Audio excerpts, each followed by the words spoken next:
Hi guys, ఇది మా పెద్దమ్మ ఒక స్టోర్ చేసుకునే తిత్త అనమాట. మేము ఆమెకు తెలియకుండా రేకుల మీద ఏదో చేసినాం. పాప ఆమెకు తెలియదు మేము పెట్టేసినాం అని చెప్పి ఏదో చేసుకుంటా ఉంది.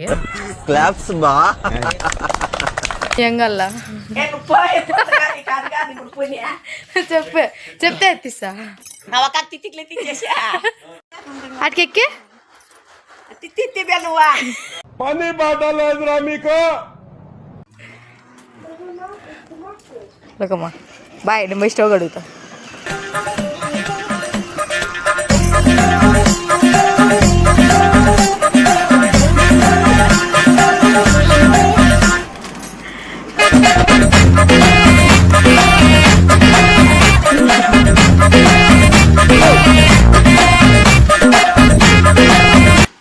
ఫైనల్గా తిత్తి సాధించేసి పెడతా చూడు, నేను పెడతా.